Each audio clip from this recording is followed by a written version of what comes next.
A new social and religious centre for Britain's 15,000 Ismaili Muslims was opened in London this morning by the Prime Minister, accompanied by the Aga Khan, the spiritual leader of the Ismailis. The Muslim world is divided into two groups, the Sunnis, who are in the majority, and the Shias.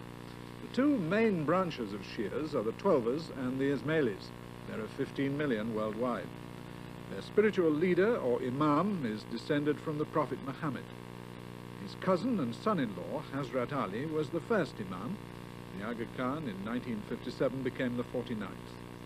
He's well known for his wealth and his racing interests, but through various foundations he also builds schools and hospitals in the Third World.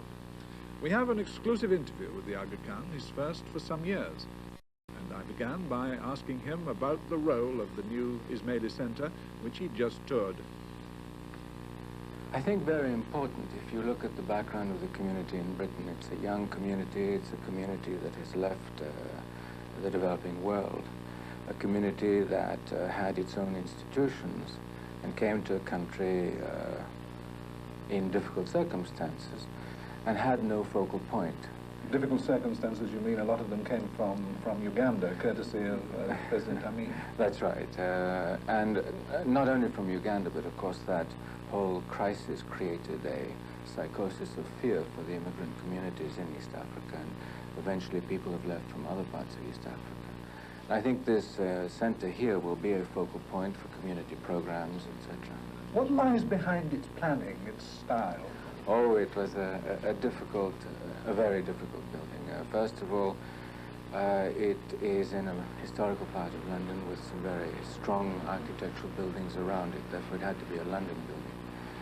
It had to be a building which was appropriate to the mood of our culture, our history. It had to be a building which combined a place of gathering and prayer as well as secular activity. And so it certainly was a difficult building to conceive. If we could turn to the wider Muslim world, it's a world with a lot of conflict in it now. What's your feeling about what is going on in the Middle East between Muslims in Iraq, Iran, in the Lebanon, Afghanistan? I think what has happened is that perhaps more than ever before in the history of the Islamic world, there are forces within it and outside which are acting upon it, differences in wealth, interpretations of the faith which are not the same, search for a reinterpretation of society's reactions to things like law, to modern economy, to statehood.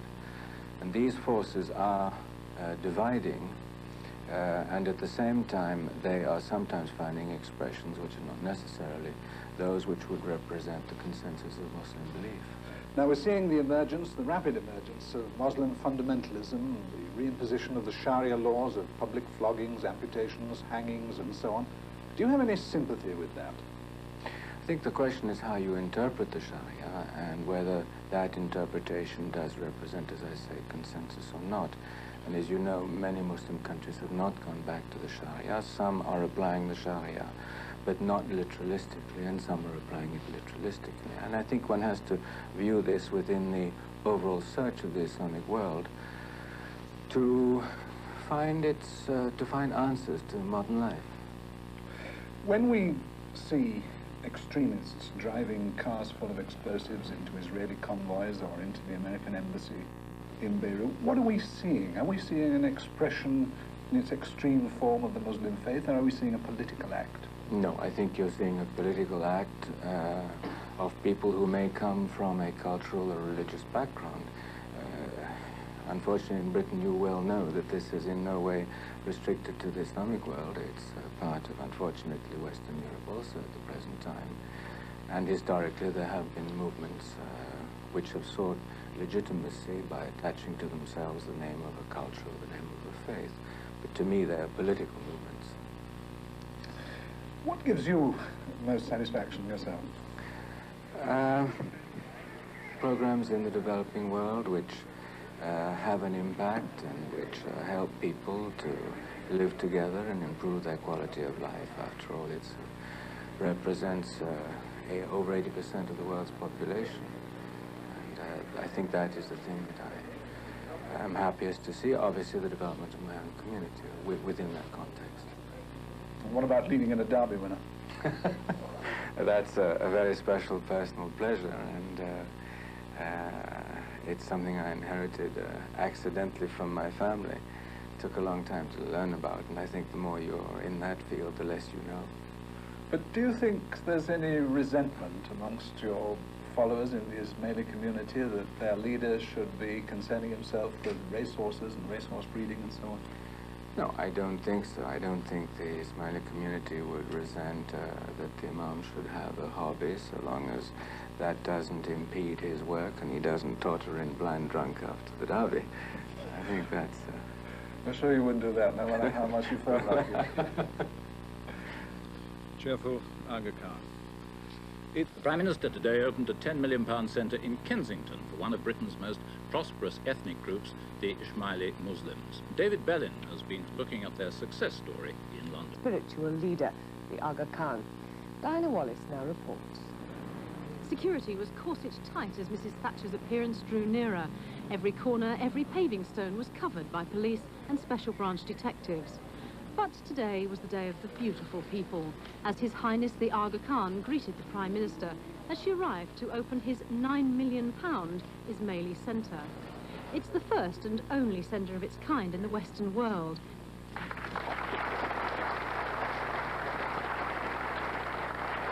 The Aga Khan is the spiritual leader of the Ismaili sect of the Muslim religion, embracing 15 to 20 million followers worldwide, with 15,000 in London, all of whom believe he is the direct descendant of Muhammad. Sorry. Can you tell me what today means to you? Well, I think that as you heard, it's the first center of the community in the Western world. And in that sense, it's extremely important because, as the Prime Minister said, it's a focal point for the community in Britain and also for the community in the Commonwealth. The architecture is sublimely beautiful, with every pane of glass beveled, solid marble columns, and the enervating atmosphere of a peaceful roof garden designed for totally tranquil thoughts. Some of the beauty of the building was a little lost as everyone clamoured for the attentions of the Prime Minister and the Aga Khan, who both sailed through the ceremony with grace and charm. With so much close attention, was the enormous police presence the idea of another of the invited guests?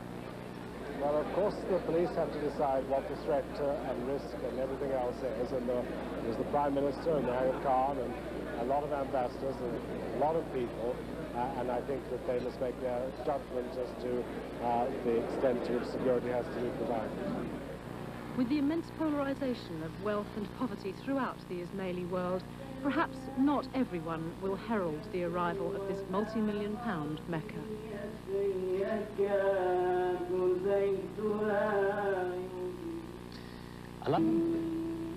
Hello, Ghazal Amin Asian magazine लेकर हाजिर है। आज के programme में London के Ismaili centre के उद्घाटन समारोह पर एक रिपोर्ट पेश की जाएगी और आप Britain's best young hairdresser of the year के मुकाबले पर एक फिल्म रिपोर्ट देख सकेंगे। इसके अलावा आपकी मुलाकात टावर हैमलेट्स पुलिस के कमांडर सलीवन और इकबाल सिंह लॉर्ड ऑफ बटले मैनर सफक से होगी। आखिर में सुदर्शन और रश्मिधीर मयूर नृत्य पेश करेंगे। लेकिन सबसे पहले लंदन के इस्माइली सेंटर की ओपनिंग सेरेमनी या इफ्तिताही तकरीब। कुछ दिनों पहले prime minister Mrs Margaret Thatcher ने केंसिंगटन में इस्माइली सेंटर का उद्घाटन किया। इस मौके पर हिज हाइनेस आगा खान मौजूद थे और इस तकरीब में कुछ कैबिनेट मिनिस्टर्स और कुछ खास गिने चुने लोगों ने शिरकत की। कृष्ण गोल्ड इस तकरीब पर एक रिपोर्ट पेश कर रहे हैं। लंदन के फैशनेबल इलाके केंसिंगटन में पिछले दिनों एक नई बिल्डिंग ने जन्म लिया। ये है शिया इमामी इस्माइली मुस्लिम कम्युनिटी का रिलीजियस, सोशल और कल्चरल सेंटर। मगरिब में इस्माइलियों का पहला ऐसा सेंटर जो ख़ास तौर से डिज़ाइन किया गया और बनाया गया। इस सेंटर की नींव 6 सितंबर 1979 को लॉर्ड सोम्स ने रखी और तकरीबन 6 साल के बाद ये शानदार और ख़ूबसूरत बिल्डिंग तैयार हो। मॉडर्न और इस्लामिक आर्किटेक्चर और डिज़ाइन का एक बेहतरीन नमूना। सेंटर में नमाज के कमरे के अलावा एक आर्ट गैलरी है, सोशल हॉल, रीडिंग रूम और इसके अलावा हर वो सहूलत मौजूद है जिसकी ज़रूरत किसी कल्चरल सेंटर को हो सकती है। तीसरी मंजिल पर सेंटर का खूबसूरत रूफ गार्डन्स, जहां फूलों में बहते हुए झरने और फव्वारे के बहते हुए पानी की झरझर, इस्लामिक आर्किटेक्चर की एक और शानदार मिसाल।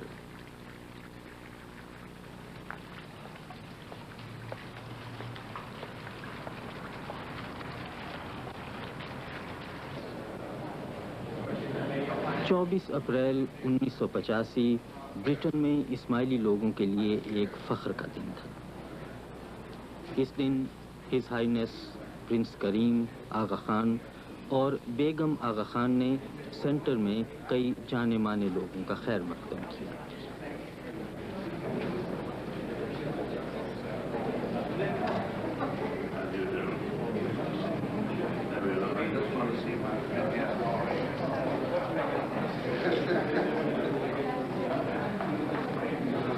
खास मेहमान प्राइम मिनिस्टर मार्गरेट थैचर थी, जिन्होंने इस्माइली सेंटर की ओपनिंग सेरेमनी की।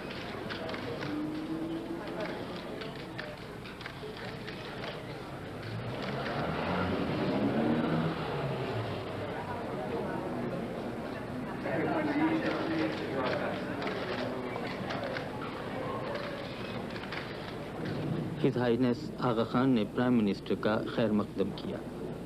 The Ismaili community in the United Kingdom, which until early in the 1970s consisted principally of students, has grown in recent years, as it has also done in Western Europe, Canada, and the United States.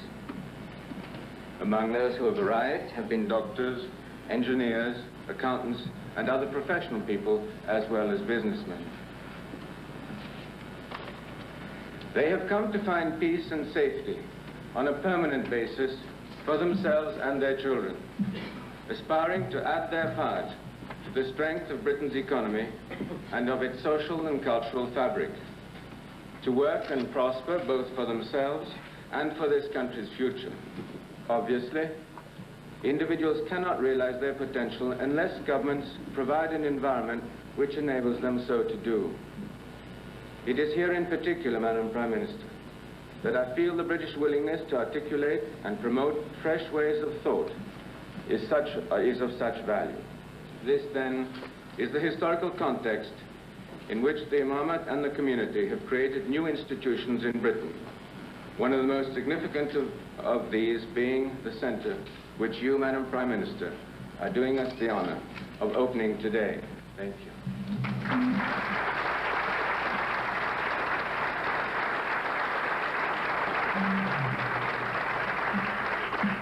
Many migrants who've come to this country to settle in recent years have had to come to terms with a life that is very different from their old one, as you, sir, indicated.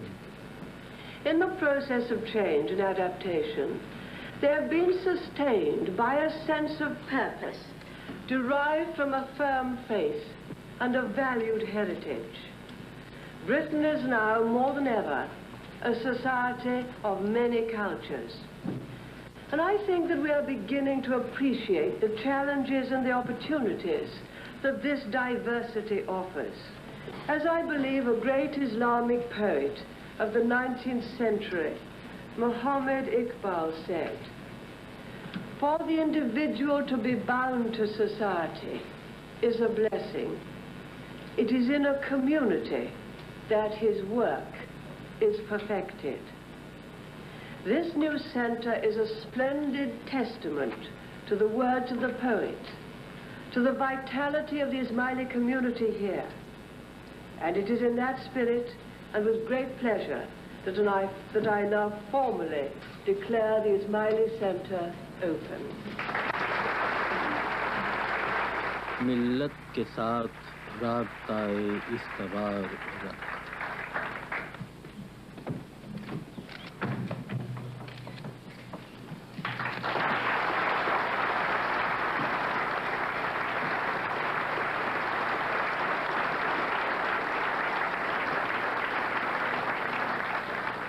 ये था London का Ismaili centre और अब